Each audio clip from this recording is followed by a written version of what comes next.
Hey, Julie from Fitimize. So I had a question about pain underneath the armpit radiating to the chest. A couple reasons for what's going on with that is that you probably have a knot. Most of the time when it's underneath the armpit, there are a few muscles under here. There's I call it a grungy corner back here. There are a few muscles that in here that get pinched off because the shoulder's sitting forward, and typically that's because the chest is locked up and we have a knot right underneath our shoulder blades back here. So what we're going to do is we're going to start on releasing, try to find the culprit to this. So a lot of times, pain 101, wherever you feel pain, it's never the source. So I'm going to avoid this area for now. We'll come back to that, but what I'm going to do is I'm going to focus on the back part of it. So depending on where you feel the pain, if you stabbed yourself right through with a dagger or a poker or whatever, I want you to go on the opposite side of that. So wherever you're feeling that pain, you're going to take a lacrosse ball, a tennis ball, a dryer ball, whatever you got. If you don't even have a ball, what you could do is you could use the edge of a wall, but I'm just going to show you with the ball. Hopefully you'll be able to see this. I'll use the orange ball so you can probably see it a little bit better. But what you're going to do is if I flip around, you're going to place it. So if I lift my shoulder blade, you're going to feel it. Basically try to find that spot right on the outside, right on the opposite side of that chest. So if I put a poker right through me, it would be right on that opposite side. And what I'm going to do is I'm going to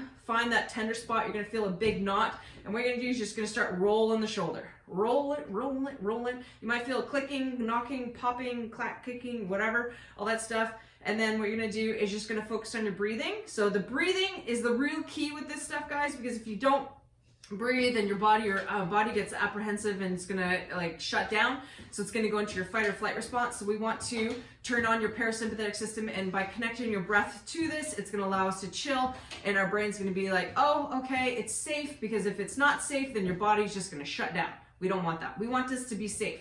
So what we're gonna do is focus on your breathing in from the belly, and exhale.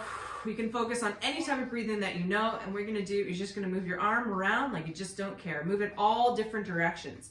Okay, so with this stuff, I only hang out for about 30 to 60 seconds on any particular area, then I'm gonna move it around. I'm feeling something more going up into my trap, so I'm just gonna follow that. And what we're gonna do is we're just gonna move it around. Again, find all the different ranges of motion here. Okay, so if you have that range of motion, you get your hand right on the floor here. And what you're gonna do is you're gonna take your hand on your elbow, then move that around.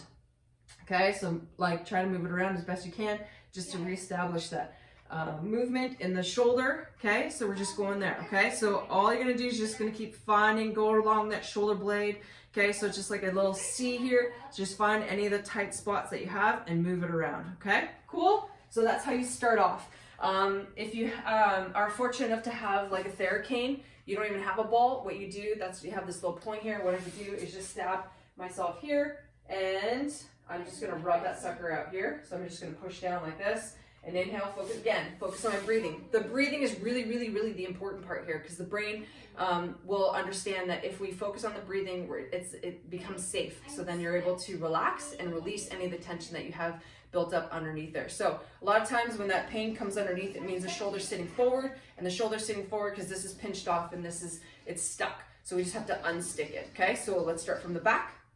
And so what I do is I talk about the grungy corner. So what I meant by that was that there's some muscles that come on underneath, some ligaments and tendons. So there's a spot here right underneath the armpit. So what you're gonna do is you take like a soccer ball, a medicine ball, an MB5 ball. You can use the ball that you had. It's just gonna be really gnarly. So I'm just gonna use a bigger MB5 ball, and how it works is I'm just gonna lay on my sides. So I just go down right on my side like so.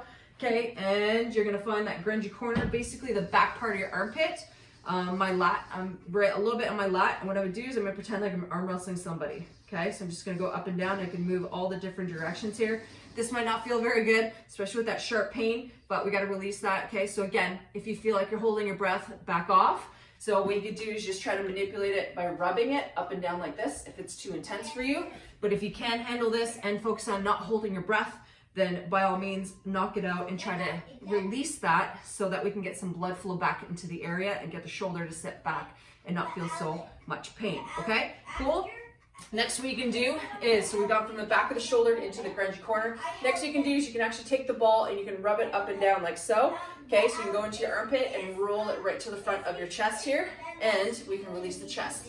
If you can push down and add some movement. Push back and forth here, and you're gonna move your arm up and down, Okay, so here to try to release any of that tension that you have. Okay, so just hold the pressure, or you can actually rub it out. Okay, so there's lots of different options for you, depending, everybody's different. So these are just some options that you can work on that'll help you be able to relieve some of that pain that you're feeling. But basically what's happening is that shoulder's forward, so we want to get that shoulder to step back and down for you to be able to relax and go from there. Cool, if you have any questions about that, please let me know. Hopefully that'll help you. I'm Julie from Fitimize, optimizing you one movement at a time. How you move matters, so I inspire movement because aging doesn't have to be painful. Thank you so much for watching and have a fantastic day.